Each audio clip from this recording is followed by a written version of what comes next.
Hi friends, welcome back to Nessa's Nook. So tonight I'm going to try something I have never made before. I was talking to my lead the other day and she's like, oh, we were talking about food and recipes and stuff. Things that are not clearly probably work appropriate, but whatever. And she was saying, oh, you really need to try this. My family really, really likes it and it's super easy. Well, you know me, I'm a very lazy cook and I'm all about fast and easy and yummy. So what it is the viral chicken pot pie cobbler. And usually you're supposed to use the uh, Red Lobster biscuits for this in the box from the store. However, I'm just going to go ahead and make up my own. And that's what I'm going to start to do while I'm waiting for the butter to melt to get the rest of this put together. So I'll bring it down here. And what I'll be doing is I'm only going to make half the batch. I'll have the full instructions actually down below, but because it's only Mark and I don't know how well this crust will actually come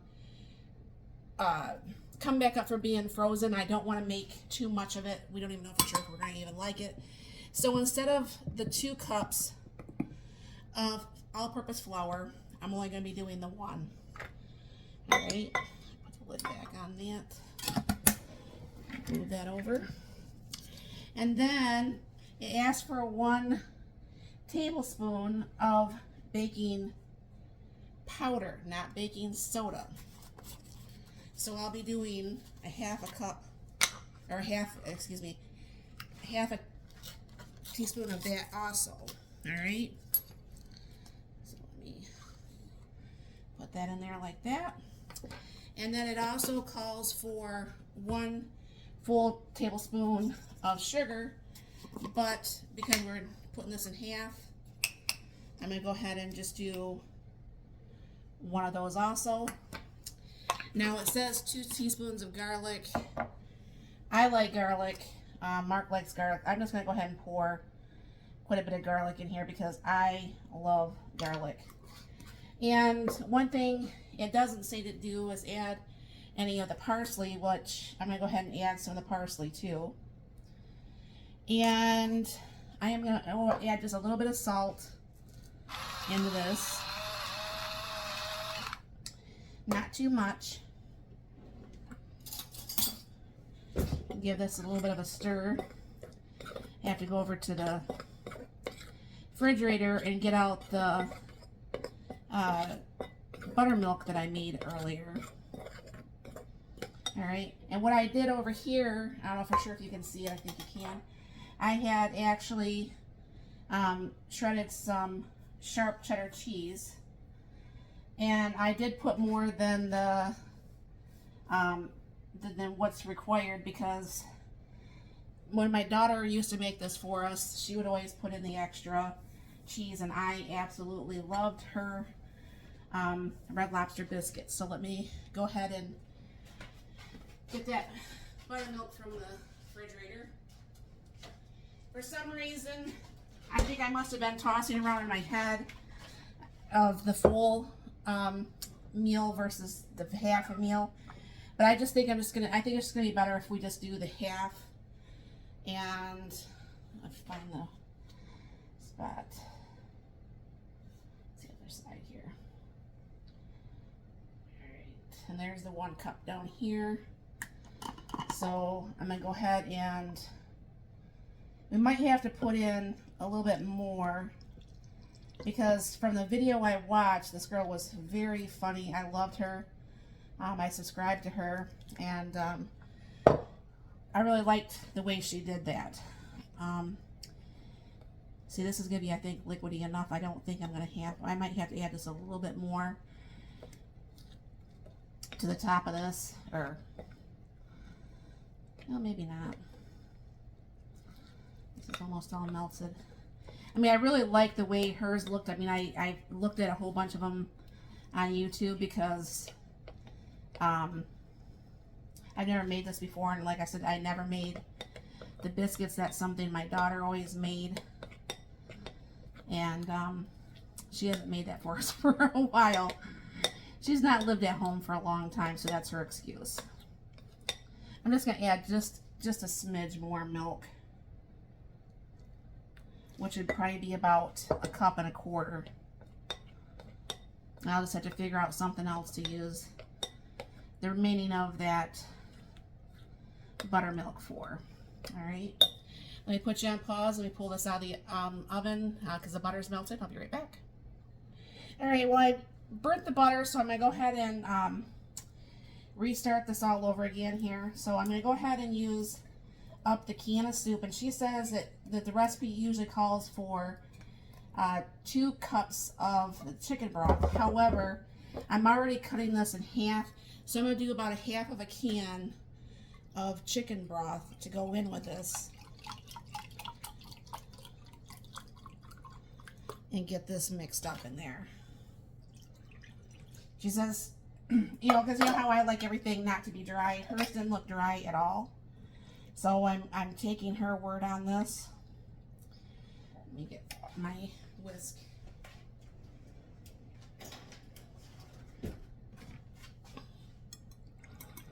And I'll whisk this up. And I just am using cream of chicken soup. The girl I was watching was using cream of potato soup.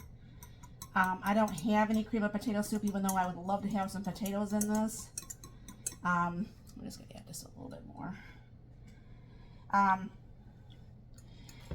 But I don't have any of my own potato soup made up either, so I will just use the cream of chicken and get this going in here. Now, because I was debating, what I did is I had bought some chicken and I had shredded it up and I put it in the food saver bag. So what we're going to do is find another recipe for some of this chicken to go into after tonight, because we're not going to be using all of this chicken. My husband asked for that chicken stuff over the rice that he loves that I make, so I will probably go ahead and make up that. Let me put you on pause and let me get this out of the oven. I'll be right back. Okay, so it's about 1/2 stick of butter. And so what I'm going to do is try to separate this chicken. Now, most people, of course, a lot of people use rotisserie chicken. I don't have any rotisserie chicken. I usually get mine from like Sam's Club. I love Sam's Club's rotisserie chicken. But that's in Lansing and I live in Portland, so I don't get to Sam's Club as much as I would probably like to. Alright, now she did say on this that you are going to want to actually stir this up, but she says just don't stir it up. So what I'm going to do is I'm going to throw in some of my onion powder and garlic powder a little bit mixed together for spices. Alright, and I'm going to go ahead and use my pepper, because we all know that plain chicken is pretty bland. Alright, not using as much salt. So what I'm going to do is pour in about half of this bag. This is a 12-ounce bag. And I didn't thaw it out or anything.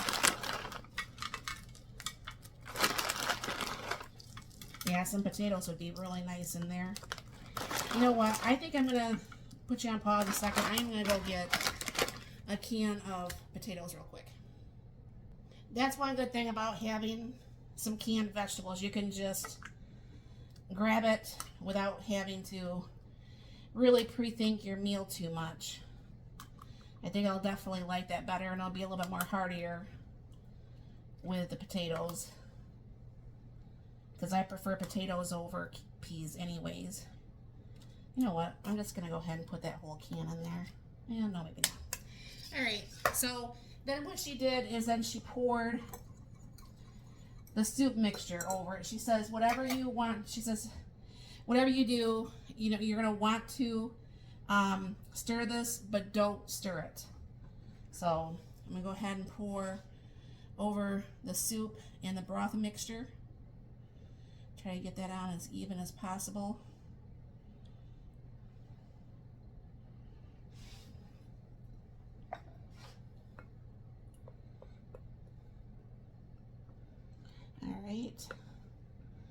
Next, go ahead and shake that down just a little bit. And then now what you're going to be doing is pouring over. Now the oven, the June has been started over there at 350. And now what you do is pour over the Red Lobster mixture. I really hope this tastes good. And then when you get done with this, then you can put some butter on the top, so it looks kind of like a cobbler. Let me get the rest of that out of there.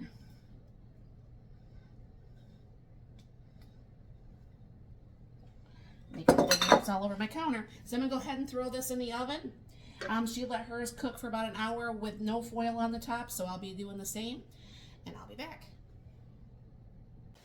Okay, friends, I am back. Now, this took about an hour and a half to get this brown. My June works perfectly fine and everything, but I should have probably put the convection on, and I think, you know, it would have probably been closer to the hour mark. So she actually had put some extra butter on the top, because you know how they do that there at Red Lobster. And what I'm just going to do is I'm just going to let this set until my husband gets home. And then we'll go ahead and get into this. And what I'm going to do is actually go ahead and put some of the parsley on the top of this too.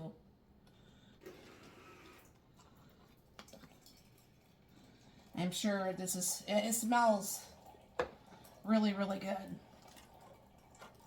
I'm surprised I didn't bubble over in my oven.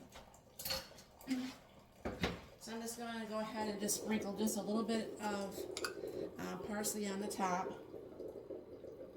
even though it has some in it.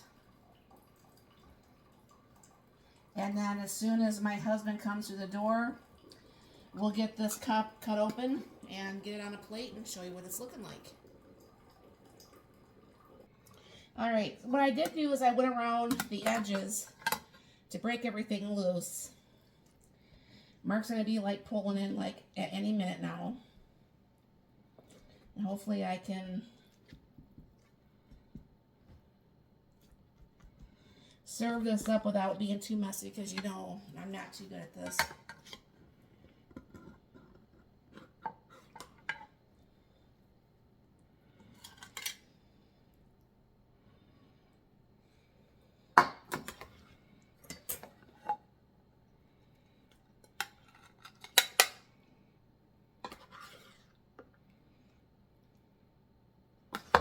Share some of those. Let me get a little spoon here.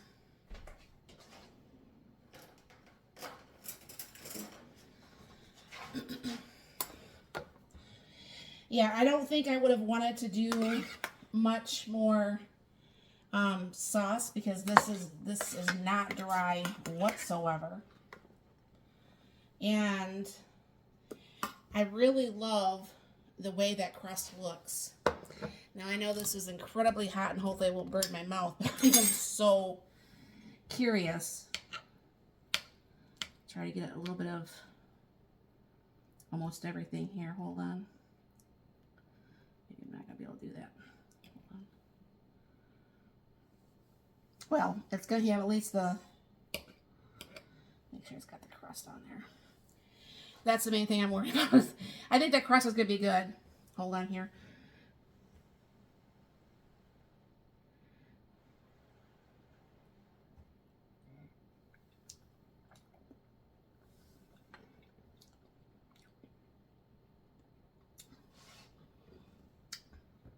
You know, that would work so much better when I do want to have like chicken pot pie, because you know I don't like those things that you open. This is really tasty. It could have maybe a little bit more spices, but you know, that's up to the individual and how much spices and stuff you want to have. But I mean, that looks absolutely amazing. It tastes good. I would probably, in the future, I would add a little bit of onions to this because I think onions belong in almost anything. I will ask my husband what things he would want to change if we were to have this next time, and see what he thinks to see if it's even worthy of a next time. So, yeah, thank you, Amanda, for giving me this idea. If my husband likes this could be something I could definitely see going on rotation. And thank you all very much for stopping by. I hope you have a very blessed and wonderful day.